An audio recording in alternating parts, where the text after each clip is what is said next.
Hey there. Welcome to Fun Rich Mom. I'm Mitch Blackford, and I'm so excited you're here because you know what? I think you're pretty darn special. Today, we are going to be learning about our bodies.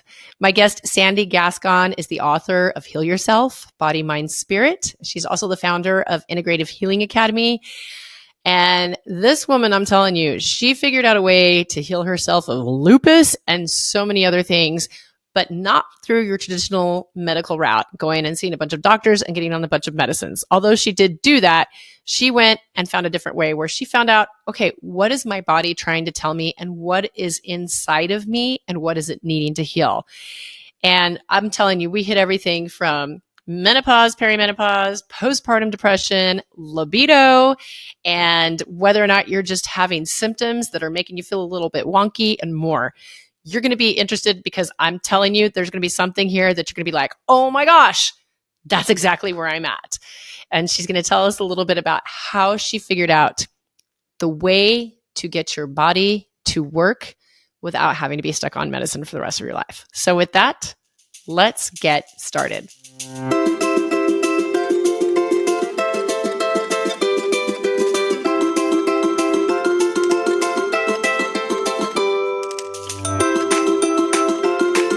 Hey, Sandie. How are you doing today?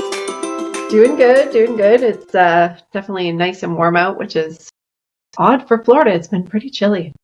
Really? Oh, okay. Yeah, that is kind of weird. Florida's usually pretty humid. We have not had any humid, that's for sure. I miss the humidity. But when you stay here, like this was our first full year being in Florida, and you get used to the humidity, and then when it goes away, everything just feels so dry. And we had a really cold winter, and we had a beautiful week last week, and it's back to being chilly again. So it's beautiful, but still, it's not as warm as it should be for this time of year. Right. And then you're working outside because for those of you that are just joining us, Sandie actually has horses, which sounds very glamorous. Is it as glamorous as it seems? No, you pick up a lot of poop. It's not that glamorous. Each horse will poop like 20, 30 pounds of poop every single day. Are you serious? That much? Yeah. And we like to keep our paddocks pretty clean. So we, thankfully, my husband cleans up the poop. He really enjoys pulling the wheelbarrow and everything like that. But it's a lot of poop. See, these are things I never thought I'd be learning about on this podcast, but now my life feels richer. Right? You get a lot of manure. You can use it for fertilizer and everything. We fertilize our paddocks with it. But yeah, it's a lot of work. Horses, they're tough. They're expensive, very, very expensive. So if you have a lot of disposable income, we kind of say that horses basically eat money. Yes. Yeah. I have heard that. I have a few friends that have horses and yeah they've told me about some of the costs. I'm like, ooh, I'll admire them from afar. It's a good plan. Yeah. So Sandie, why don't you tell us a little bit about who you are and how you got into integrative healing? And actually, what is integrative healing too? So I got onto this path because of my own health journey. I was diagnosed with bipolar depression at 19. I had already had migraines since I was 7, diagnosed with lupus around 2009. And it was either go the medication route, which hadn't worked for me in the past, and something that I really didn't want to do, or start going the natural route. And I chose the natural route. It was a very long journey. I was figuring out everything myself, doing a lot of trial and error in the beginning, but eventually I was able to get the lupus antibodies down. I was able to get off the antidepressants that I was on. I was able to balance my brain and get my lupus antibodies totally gone, my energy up, everything, but I couldn't heal my skin. I had terrible cystic acne, and it led me to do more trial and error, and I ended up developing interstitial cystitis, which makes acne and lupus and all those things look like a walk in the park. So it's a really painful bladder condition. And from there, I decided that I really needed to invest in myself. I needed to learn the tools to be able to understand and analyze labs and figure out the root causes of this interstitial cystitis. And I did that. And from there, I knew it was my journey, my path, my purpose to become a practitioner and really share the knowledge to help other people heal. Wow. Yeah. That's a fun. that's a long list of things. Right? Right. Oh, yeah. It's been a long journey. I can tell you said it once or twice because, man, you just tick, tick, tick, tick, tick. Like, okay, I got the list. You ready? How much time do you have? Yeah. Here we go. Do you want to do like the full story, or do you want to do like we'll just touch upon it? Yeah. So, I mean, before you got into natural healing, how many medicines were you on just to solve all of those different things? So in my late teens, I tried a bunch of different migraine medication. And then I was diagnosed with bipolar depression. They did put me on the same medication that my mother was on. It was Effexor, an antidepressant. And that was able to stabilize the swings. I was having a lot of like manic swings to depressed swings. And when I was depressed, I always had a really bad migraine. So it was either migraine or manic. So that stabilized it, but it turned me into a zombie and really created my dislike of medication because I could not get off of it. The doctors would not help me. They were gaslighting me. They were saying it's not the medication that's causing these issues when you try to go off of it. Your body needs this medication.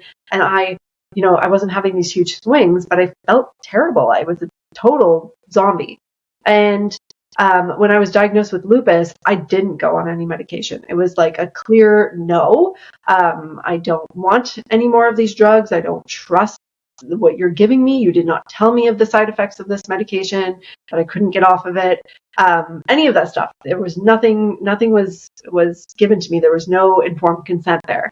And so I met a lady right before I was diagnosed, and she also said, don't go on the medications. They've destroyed my life. My kidneys are shutting down. My immune system is shutting down. And not that I'm, telling anybody not to go on medications. It's your own journey. But for me, everything was saying no. And so I said no. And I just decided to go on this natural healing route that I knew nothing about. I was like classic standard American diet. Everything that I ate was out of the freezer or a box of cereal, like terrible, horrendous diet. And it was a really long journey. And I had a lot of downs in the beginning, like a lot of things that I were trying, they were just not working. I was so consumed by different diets out there. And it wasn't until about 2013 that I finally realized that I actually had to start looking at the science behind healing and detox pathways and neurotransmitters and how everything worked together with supplements and what could we do to heal. And it took me a really long time to figure that out. But eventually, once I got certified and could start running labs, I had all this information from all these years of research and a degree in biomedicine that I was able to put this picture together. And as I started to work with clients, then my program Heal Yourself started to come together. It took about 2 years for it to be really solidified and really focusing on what worked with my clients and what I was repeating success-wise over and over. And that's where my program developed. And from there, I wrote my book, Heal Yourself, and founded the Integrative Healing Academy. And that's where Integrative Healing Practitioner comes into being. And it's just having a really whole body approach where we're not only looking at functional medicine labs and designing protocols and getting people the right support for their body, but we're looking at nutrition, we're looking at mindset, we're looking at emotional healing, we're looking at all these aspects that go into creating illness and then using those to be able to create optimal health. Wow. And so when you started I know, right? When you started your approach, obviously, I'm guessing you just kind of like, well, let me try this diet, yeah. Or did you follow people that had a little bit of success but found it didn't work for you? How did you end up diving into, labs, I need to look at my blood? Yeah. And was it overwhelming? It was very overwhelming. And we definitely look at a lot more labs than just blood. We look at genetics and organic acids and all sorts of different functional medicine labs. I actually found a podcast that introduced me to running the labs, but I didn't have any money. I was on government disability. So it was a lot of guessing back then. And yeah, I was following people. It was doing a lot of research into the science behind how these parts of our body work. That's where a lot of my focus was, how the phases of detoxification work and what supplements will affect it. And that was where a lot of my focus was. And for me in the beginning, it was getting off that medication. and using supplements to be able to balance my brain while very slowly weaning off the medication. And then once off the medication, really allowing my brain the time to heal, balancing my brain. But the difference with supplements is versus an antidepressant is we are not numbing ourselves. We're not turning ourselves into a zombie. We're bringing balance, but then we also have to learn mindset tools. We need to be able to manage stress better. We need to be able to set boundaries. So when you're on an antidepressant, you really don't care. You don't feel that great. Oftentimes there's a lack of motivation. You might be very numb. Personally, I was very numb. I didn't really feel any emotions. So we can't grow if we're not feeling our emotion. So when we balance our brain naturally, we still want to be able to feel our emotions. We don't want to take so much of a supplement that we're numbing ourselves. We want to just be able to bring some balance to the equation so that we're not swinging so far and able to actually move through the emotion. So, wow. So you were kind of like your own test subject is what it sounds like. And you just basically, what would you do? Just, okay, let me try this, see if it works. If it doesn't, then there was how did that process work out? Yeah, I don't do that anymore. Now I run labs. I understand. Right? Yeah, exactly. And that's how I ended up developing interstitial cystitis. I was doing some high-fat diets that were really high in oxalate and sulfur, and I was causing interstitial cystitis. But I didn't understand the oxalates or the sulfur or how that was affecting my body. And so I ended up developing this really severe health issue that a lot of people believe that there's no way to heal from, but there definitely is. I've helped many women over the years heal from IC. But, now when we look at the labs, we can very quickly pinpoint what the issue is, or issues. There's normally more than one. So if someone comes to you for healing, what is your process? Walk me through this. The first thing we do is we get our labs ordered. The foundation labs that I use are organic acids, blood work, and a genetics test. And that's going to show us what the neurotransmitters, so how your brain is working, mitochondria, energy centers. It's going to show us detox pathways, nutrient deficiencies. And it really is, when you want to build anything, you need a foundation. And this is your foundation. So when the body starts to be supported, it can start to make changes itself. And that's our goal, is really to give the body tools to heal versus, trying to force detox or kill a pathogen or do something that's really severe right off the bat. We want to start gently. We want to give the body tools. We also look at nutrition. We start doing mindset training, getting more tools on board to manage stress, because we're never going to live in a no stress bubble. We need to be able to handle it, make our plate a little bit bigger, right? And, from there, once we've got this foundation of labs on board, and some movement towards a whole food balanced traditional diet where we're minimizing toxins, not going to these extreme crazy diets that just cause more stress. Then we go on and we do a Dutch. We check hormones and adrenals. We work on more on detox pathways. Then we tackle gut and heavy metals. So it's a very extensive program. And can you explain what a Dutch is? Dutch tests hormones and adrenals. So it's just it's a dried urine test for comprehensive hormones. So it's showing you estrogen and progesterone and testosterone and cortisol and how your body breaks those things down. And then I think you mentioned in your book that this was something that you started with, and we had talked a little bit about the myth of women's libido and their sex drive being perceived in one way, like, oh, I have a low libido, and it's not necessarily that. But can you talk a little bit more on that? Yeah, so we're being kind of led to believe that women should have these really high sex drives and, be thinking about sex all the time. And that might be true for, an 18-year-old who doesn't have a lot of stress in their life and their body is really thinking about reproducing and all those raging hormones. But after we have children and have a job and have a spouse, we're tired. And it's true. For most women, we're only going to really feel aroused when we're ovulating and when we're ready to procreate. Men are ready to procreate every single day. Sure. So there's this window where we probably feel a little bit more aroused and that drive kind of takes over. But for the rest of the month, our hormones aren't really aligned to be thinking about that. We are moms, we have babies to think about, or if we don't have babies, we have jobs to think about.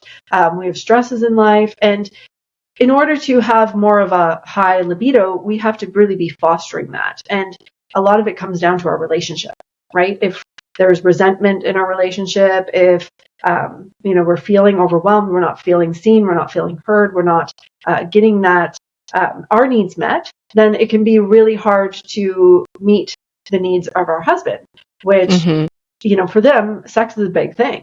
That is one of their huge needs. So having those deep conversations and having the ability to really communicate our needs in a way that are heard really helps. And then learning tools to deal with resentment. Definitely balancing your brain, balancing your hormones makes a really big difference. But it's not going to magically turn us into men having this high sex drive all the time. We're not going to be sex on the mind all the time. All the time. Like, where would we put it? Yeah. Like, where would we have time? Seriously, like, we juggle a lot. For me, we run the farm, and though my husband is amazing and he helps out so much, and he does most of the cooking, a lot of the cleaning, because he's pretty well retired right now, and I'm working. But at the same time, in my mind, I have to plan all the things and take care of all the things. He might do all the things, but there's not a lot of emotional stress there. There's not a lot of mental stress. And so we have, what our kids are doing, what our kids are eating, what supplements our kids are taking, who our kids are playing with, kids' homework, kids, for me, I homeschool. Like, there's all this thing that we are planning all the time. And so having one more thing there, and for moms, usually if sex is going to happen, it's going to happen when our kids are in bed. And all we want to do is go to bed. Right. So we have to have our needs met and, communicate our love language so that when that time comes, that we're more open and receptive to it, and not have the expectation that we need to be walking around thinking about it all the time and, be as invested in it as our husband. We can definitely meet our husband's needs and do that, but it's kind of letting go of that expectation, because a lot of women come to me and they're like, my sex drive is so low. What can I take to make it better? And I'm like, well, how's your relationship? And they're like, oh, well, terrible. I'm like, well, do you want to have sex with your husband? No. Well, you think a supplement? That is not going to happen. Right? I can't just give you Viagra here. So we need to work on some deeper things there. I like that you have such a well-rounded approach. It's not just about, hey, we got to, because, we've all been there. It's like, well, I got to go get my hormones balanced. Maybe I'm low on estrogen, high on this, or whatever the levels need to be, right? And we think, why don't I have this drive? I feel bad. And it's true. There are other things that are in play. Like, for example, with Andrew and I, so grateful. He's so good about being on the same page. And we've gone through a great program with some friends of mine. They were on another episode that it's a relationship retreat, and they bring it to another level. But just the communication and learning, like, two things for me. If I haven't communicated and felt like I've had your presence today, you're not getting sex, because I just feel so disconnected from you. And I know that's not how you feel, but I got to have that connection first. If we don't have time to connect, it's just not going to happen. And then the other thing is, if he just starts just rubbing my shoulders or something like that, that just, it just takes the noise of the day away. And it's like, okay, he's just feeding into me. And then I'm like, hey, what's up? Exactly. Yeah. We do something similar. Yeah. But if those things aren't happening, just rub me beforehand, and then it opens it up. Now, when I see him like around the farm and he's doing all these farm tasks and taking a huge load off of me, I'm like, wow. Yes. Like that's my love language. And it hits me really hard. So when I'm exhausted at night and he's like, hey, I'm like, well, I'm really tired, but like, look what you did. You did all of this for me. I can definitely go and reciprocate here. Yeah. And I also think it's important where you said, we're not men. We don't have that same libido, and it's okay. And for example, there was a time where I felt really guilty about it with my husband, that I don't want to have as much sex. And I'm sure there's a part of him that felt rejected because they feel differently, and they don't understand because they're not women, just like we don't understand them because we're not men. And we had to have that conversation that just because I don't want to have sex with you all the time doesn't mean I'm not attracted to you. And it doesn't mean that anything other than just our libidos are in different places. And I'm going to take a little bit of this to get me in the mood versus you can just be in the mood if I like, hey, exactly. or bend over a certain way, I just move this way. Oh my gosh. Yeah. So yeah, we're not like that. And there definitely are some times of the month where when I'm ovulating, I'm still very fertile, and then I'm definitely thinking about sex a lot more. But him, it's like every day. He could be 2-3 times a day, and I'm just like, no, not on my mind. I have, did you know, like I have 3 podcasts today. I've got 10 client files I got to get done tonight. I've got, I'm working on my TEDx talk. It's like down here on my list of priorities. Yeah. So I think you just gave a collective sigh of relief to a lot of women going, oh, there's nothing wrong with me. Nothing wrong. It's just part of, my sex drive is really low. I definitely probe a lot deeper. Now, a lot of women, it could be because they have vaginal dryness. There could be low estrogen. There could be something there. And there's definitely tools in place that we can help to improve it. But you're not going to be walking around thinking about sex, every day of the month.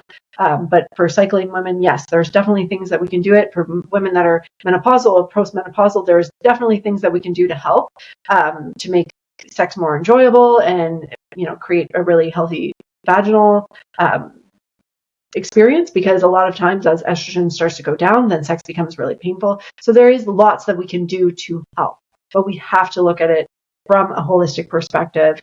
It's not just hormones. It has a lot to do. Like I've had some women come to me on massively high doses of testosterone, thinking that was going to increase their sex drive. And I'm just like, oh my gosh. And then they start growing facial hair. And I know, they're like, why do I have a beard? My voice is getting a little deeper. Like, you do not need that at all. Right. So there's no quick fix for it. And then you just kind of hit on menopause and hormone levels. And I think we had talked about this a little bit about, you get to that premenopausal, perimenopausal, and menopausal stages of your life. And okay, do I need to be on hormones in order to feel regulated, or is there another way? So perimenopausal, I usually prefer to support more with herbs as much as possible.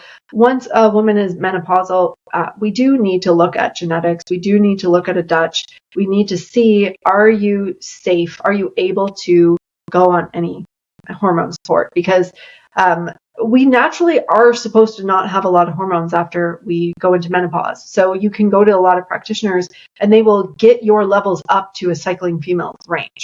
And your detox pathways just are not meant to handle that. And so it can lead to a lot of estrogen-related cancers. So we want to be really careful. We don't want to be like, hey, my sex drive is so important that I'm going to give myself cancer. We don't want to do that.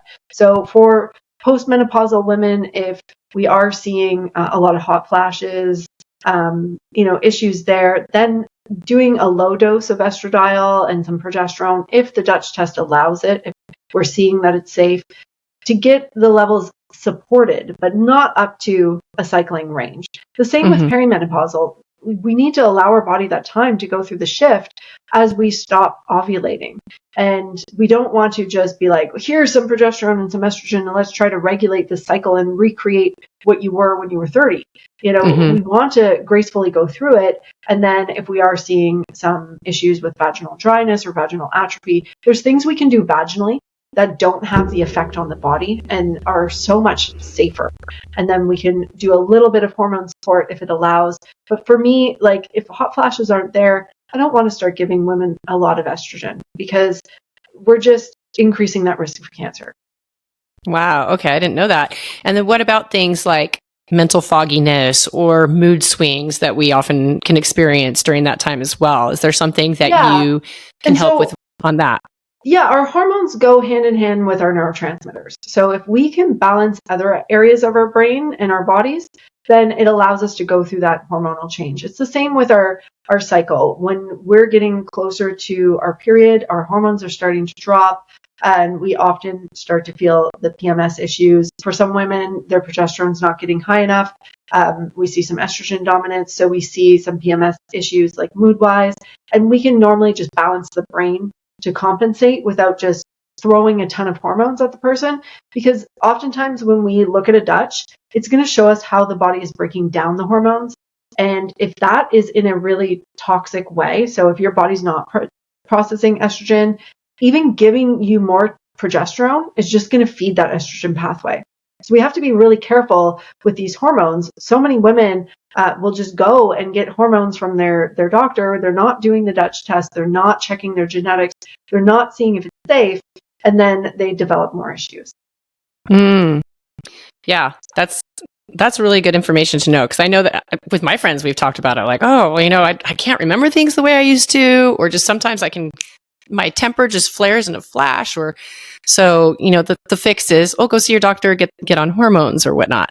Right. And it's more likely your neurotransmitters, right? So as our memory starts to go down, our acetylcholine levels are dropping. Some people genetically are very prone to that. So as they get older, those levels start to go down. We see more memory issues. So boosting acetylcholine can really help. Balancing serotonin and dopamine is really, really important. And then putting support on board for the hormones, yes, as long as it's safe. But it's usually always going to be a lot safer to do some herbs and some different supplements versus taking the bioidenticals. So if you're looking for hormone support and you don't want to test, then go the herbal route. But ideally, get the proper labs, and then that way you can tackle all of these things. And a lot of times too with brain fog, it's just toxin overload. So our detox pathways are having trouble. So we want to look at the body as a whole versus always thinking it's our hormones. And we've kind of been conditioned that way. Doctors always tell us, oh, you're a woman, it's just hormonal. And we're always blaming that. And there is so much more to healing than just grabbing some hormone therapy. Wow. And then, let's kind of go back towards, you just became a mom, and now you postpartum depression, you hear about that so much. Yeah. What can a new mom who suddenly finds herself thrust in this world of, oh my gosh, 24/7 care, what does this actually look like? And your just mood drops. What could someone in that position do to help themselves? So ideally, when you're pregnant or before getting pregnant, you should be running your labs, getting the proper foundation on board and supporting your body, so that when you are pregnant, you're not only supporting your body, you're supporting your baby. Then when your baby is born, your mental state is supported. Because if you're breastfeeding, we don't make any changes to your hormones when you're breastfeeding. We can give you neurotransmitter support. We can support your nutrient deficiencies, mitochondria. We can put in all of this amazing support while you're pregnant and breastfeeding, but we don't play around with your hormones. So when you have your baby and all of the hormones just tank, you're going to need to rely on supporting your brain to get to that place. Now, it is really important to get the proper test, because when I was pregnant and went into breastfeeding, this was before I added genetics into my program. So I was probably about 2 years into doing what I do. I did not have this program completely developed. It was not all worked out. I was still putting pieces together. And I was taking a lot of supplements that were causing me massive anxiety. Now, really, luckily, I had massive amounts of mental training. I did a lot of mindset work when I started my business and built my business. So I had a lot of tools to fall back on. But my God, the anxiety was through the roof. And when I added the genetics piece, I realized that so many of the supplements I was taking was not meant for my body. And I was driving my dopamine up and really putting myself into this state of extreme fear. I remember leaving my baby and driving to the barn, because we didn't have a farm at that time, and just having a panic attack inside. My mind was pretty calm because of the mindset training, but my body was just this complete anxiety basket case. And it was realizing that those supplements were really wrong for me. So we want to get the right support on board for our body. Ooh, I wouldn't have even thought of that. Now, could that be the same thing for someone who obviously doesn't have a baby, just a woman going through life? She's just taking the wrong supplements or has the wrong diet, and that's causing the anxiety? Yeah. So right now, you've probably heard of MTHFR. It's like a big gene that everybody's talking about. And what you need to help that gene is methylfolate. So people are starting to take a lot of methylfolate, and then they're like, oh, this cyanocobalamin, this B12, that's toxic. I'm going to take methyl B12. And so they start taking all of these things called methyl donors. And methyl donors drive your dopamine levels through the roof. And for somebody like me, I break down dopamine really slowly. So if I keep taking things to build dopamine, it's not going anywhere. It's going to stay way too high. I'm going to go into this anxious, manic state, and those supplements are not right for me. So a lot of people doing that in the holistic world, seeing all this talk about the genes and methyl donors, they are really giving themselves too much, and they're causing a lot of anxiety. So when people come to me, I normally look at their supplements with their labs, and I'm crossing off, sometimes 50% to 75% of what they're taking because it's not right for their body. Oh, that's a lot. Yeah. So you mentioned that you were on government assistance when you first started doing this. So finances weren't necessarily in place to be doing all that. I would imagine that anyone listening here, we've got the range of people from, I've got some spare money, I have no spare money, I got a lot of spare money.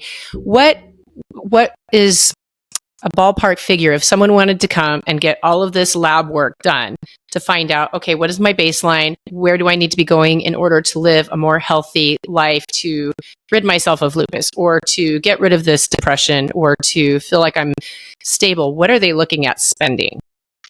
So right now, if you're working with me as a client, then you're looking at spending just in labs alone, supplements, probably about $2,000 for a year, to $2,500, and then whatever coaching package you go with. And my coaching fees range from $3,000 to $6,000. So that's my coaching. I have created the Integrative Healing Academy, and we've set up level 1. It's called Heal Yourself, Heal Your Family. And we've made it as affordable as we can for people to get in and learn how to analyze the labs themselves, be able to order labs themselves at wholesale cost, and be able to have the support to do their protocol. So you don't have to go on to become a practitioner or build your business. Level 1 is just about giving you those tools, but you do have to do the work to get in there and learn it. But it's enabling people to be able to get this information for $1,200 versus investing a lot more in a coach, right? Because a lot of people, they don't have the finances, but they do have time, and they can take the time to learn it. But there are a lot of people who, they don't want to take the time. They just want a protocol done up for them, and they want to be on their way. They don't want to think about it. They don't want to wait. So we have those options for people. You still do have to pay for your labs. We do provide them at wholesale cost, so we don't mark them up whatsoever. And of course, you have your supplements, and that's really going to be, how many supplements you need is going to be based upon how sick are you right now. If you're close to optimal health or feeling pretty good, you're not going to need as much supplements as somebody who is, diagnosed with lupus. There's a big range there. And for people who are suffering from lupus, or they're on multiple medications, the Academy is really not going to be the best fit. We do require people to go in a coaching partnership because it's really complex when you start to add the medications into the picture. There are some medications that, yes, definitely we can help you with, but if you're talking about immunosuppressants or antidepressants, some antidepressants are pretty easy. Others, like when you're looking at Effexor, is pretty tough to get off of. Cymbalta is really tough to get off of. Benzodiazepines are really hard. So it really depends. And that's why we have people come and book a health assessment or a strategy call, so we can see where you are and be like, this is the best path for you. This is going to be the one that's going to help you. And what's your success rate like? Well, first, people have to do the program, right? Sure. Yes. Right. And that is a big thing. People have to be ready to make the changes. They need to realize there isn't a quick fix. And if you're willing to do the work, you're willing to clean up your diet, you're willing to do the labs and take the supplements and address the emotional stress and put the work into the mindset training and go through the entire program, then we have a really high success rate. It's up over 80%. But you have to do the work. And not everybody is ready. Some people, they'll get started and they might come back a year later when they're actually ready to put in the time, because so many of us, we're putting everybody else first and not ourselves. And so you have to be able to really commit to investing, not just financially in yourself. You have to invest the time and the effort into yourself. What would you say that commitment looks like on average? So it's not as hard as it seems. We make all our nutrition changes really gradually. I find with clients that if you're trying to get them to go and change their diet tomorrow, it's not going to work. But if we can change one thing over a month, and then next month we change another thing, and we keep snowballing that. Every month we make little changes. Every month we try to clean up something in your environment, and we start adding in the supplements slowly. We start listening to your body. Then it's actually very easy. You just have to continue to go through the process and do the work. So I like to see my clients doing at least an hour a day of mindset training. So I do include a mindset course with my program, with the academy, and with my coaching. So doing at least an hour a day, to work on yourself and your triggers and your stresses and get more tools. And taking supplements is pretty easy. That might take you 2-3 minutes each meal to take a few supplements. The diet changes, that's going to take you time. I normally work on one meal at a time and allow people a good month or two just to work on that meal.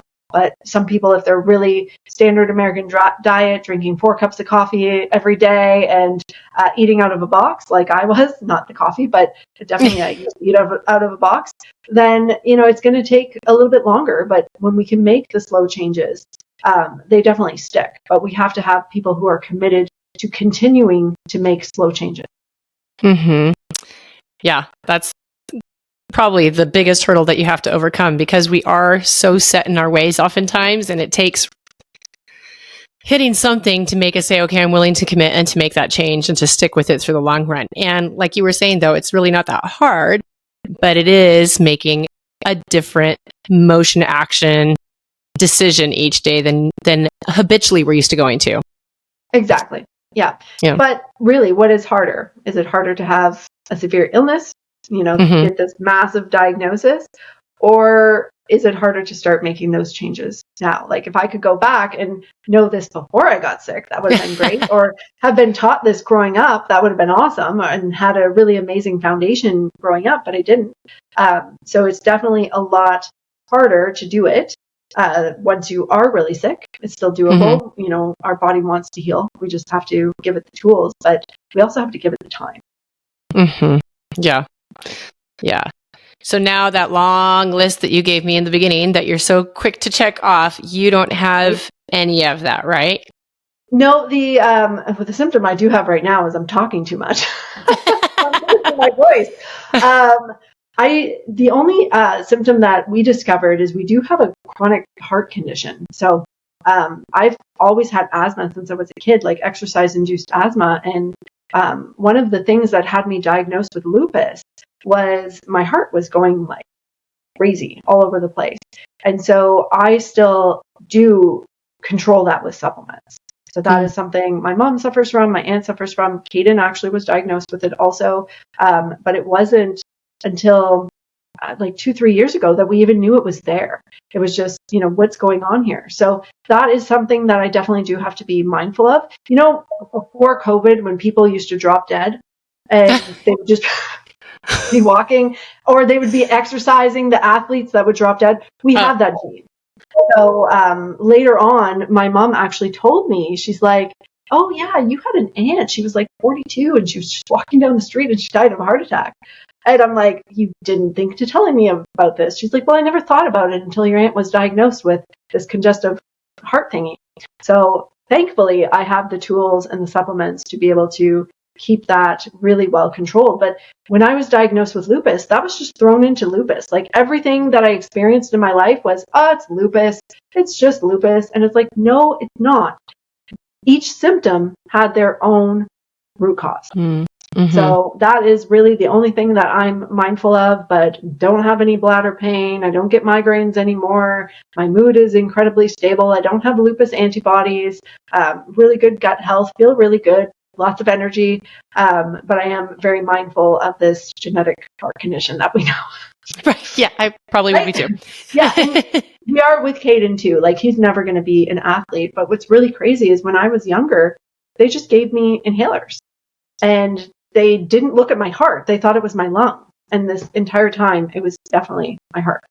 So, ooh, that's a big one to miss. Yes, it really is. But again, they don't really look. And it's amazing what we can do to support our body with supplements. Like, I was definitely handed the genetic shorthand of the stick. I have been through so much in my life, and if it wasn't for really dialing down my supplements, getting the right support on board for my body, I would not be here, and I would not be able to do the things that I do with working with clients, running the farm, working with students, getting them through the academy, and then going on and working with my graduates and doing public speaking and working on a TEDx talk. It wouldn't be possible if I didn't have this information and know what my body wants. Yeah. Yep. That's a big story. Yeah. So where can people find you? So they can go to www.sgintegrativehealing.com or check out the Integrative Healing Academy at www.integrativehealingacademy.com. Very cool. And then, of course, you have your book. Yes, that they can get yourself on Amazon, Audible, Kindle, all sorts of different places. If you just type it in with my name, it will come up. Awesome. Yeah, and I found it on Everand, which you didn't even know. It used to be Scribed. It's a reading app. It's a reading app. Scribe. Okay. Yeah, that sounds more familiar. But Everand. Yeah, they changed their name to Everand. So okay, there you go. I Now, thought you made a major typo. I'm like, this yeah, no, does not look like a real thing. I know, right? It looks odd. It's like, okay, yeah, it's a reading app, which I've loved. Cool. So yeah, so we'll make sure to include all of that in the notes. It's it's literally the EVER and the ampersand sign. Okay, and it's just like a Kindle. Yeah, exactly. Cool. Awesome. So you're available in a lot of places. That's pretty cool to know, huh? Know about. This is like a quality surprise. It is a quality surprise. It's like, well, obviously the marketing person put them in all the right places. Yeah, definitely. Very cool. Well, thanks so much for joining me. And I'm just literally kind of blown away here by all of the I've always been curious about the body and have kind of loosely followed, okay, what can we do with ourselves naturally versus what can we do medically? I grew up with my mom as a nurse, but she's very into, I mean, it's all about just taking care of the body as well. And I've always just been a little averse to taking medicine. I don't know why. It wasn't anything that was told to me or anything. It's like, oh, I have a headache and I forget that there's stuff that you can take. I'm just like, well, maybe I'll drink some water. But we have so much that's going into our bodies these days that we don't even realize. All the time. And then we wonder why we have these problems that keep popping up. Yeah. And, medicine can only show so much. And as for your doctors that missed your heart, I'm sure it's not that it was an oversight. It was just that this is what they were maybe trained to look for these set of symptoms. And that wasn't their specialty to look at your heart. Exactly. And so it's not necessarily the fault of the doctor. It's just kind of the medical system is not set up to really take care of us in an integrative way, to look at the body as a whole like you do. So exactly. I love the idea of just getting that test of every single piece of you and seeing, instead of being a mystery, you have it on paper of, oh, okay, this is what's actually going on inside of me. And now I can move forward with knowledge and action and actually know what I can do to take care of my body. Very cool stuff. 100%. I mean, it really is very empowering when you're like, oh yeah, this actually is the right supplement for my body. Yeah. Yeah. Because half the time you're just at the store, you're like, oh, I've heard someone takes this. Let's try it. Why not? But if it's at Walmart or the pharmacy, just put it down and leave. Yeah, exactly. Okay, there you go. Or just the idea that you were taking something that was supposed to be good and it actually did you harm, So yeah. Well, thank you so much. And thanks for being the person that just became obsessed with this to figure out what these answers are and to find solutions for us. My body was like, do it or die. There you go. Well, okay, there you go. Yeah, I guess that's a really good motivation. It is. Yeah, it definitely is. Well, I've enjoyed it. I have learned a lot. I'm sure that everybody listening is taking notes and going, okay, I got to figure out how to get this done. And just the idea that you can take labs without having to go see 10 doctors to get all of this done is also a really exciting thing. Yeah. So yeah, that's something that as soon as you said that, I'm like, wait, I thought I would have to go to a doctor to get some sort of labs ordered. But to know that you can just go and do that is Yeah, that's really cool. Yeah. And to be in charge of knowing what's going on with your body. I know I've been kind of on a journey with doctors lately where I'm kind of being bounced around, and half the time I leave and I'm like, I don't really feel like I got any answers, Yeah, and and they're like, oh, well, I don't I have any don't more really see clarity. your thyroid, but I'll give you something for this. And then you go to see the thyroid person, and then Yeah. you go see the hormone person, and then you go see this person. And it's like, no, And your it's body's a whole. frustrating. Very, Yeah. very frustrating for sure. And uh, everybody can learn this information, right? Like, Yeah. I'm not special that I am able to have this information. It took me years, and you don't have to take years. We have it in a course for you, and you can learn it. And then not only be empowered about the labs, but we help you if you have a cold, or you have strep throat, or you have a bladder infection, or you have a yeast infection. This is what you can do naturally, and it's all laid out for you so that you're not reliant on a practitioner all the time. You have the tools not only to help yourself, but to help your kids and to help your spouse, and to be able to get your whole family to that place, and then have the tools to start cleaning up your environment, and have the tools to start eating cleaner and doing it in a way that is slow and gradual, so you're not feeling stressed and overwhelmed. Yeah. Yeah, definitely. Well, thank you again for joining me on the podcast. It's been fun. It's been educational. It's been making my mind go, woo. Oh, that, right? Yes, exactly. And I know I'm going to have some good conversations with my husband about this too, because he's always very interested in the body as well. So that's awesome. Mine was like not interested at all. And then I started spiking his smoothies. And had I not, he would have, like, literally, he had a stroke. And I had him on vitamin K, so he clotted very fast. But I was putting all sorts of supplements in his smoothie. It's the only reason why he's alive. But he was so against natural anything until that happened. And the doctor literally told him, you would be dead had your wife not done that and put those supplements in your smoothie. Had she not Now spiked your he's on drink. board 100%. We literally just raised his kidney function from like 58 to 90, which my husband is 65 years old, and that is amazing for a 65-year-old. So, when they get on board, you totally can heal. Yeah, definitely. Well, very cool. I think we're going to wrap it up with that.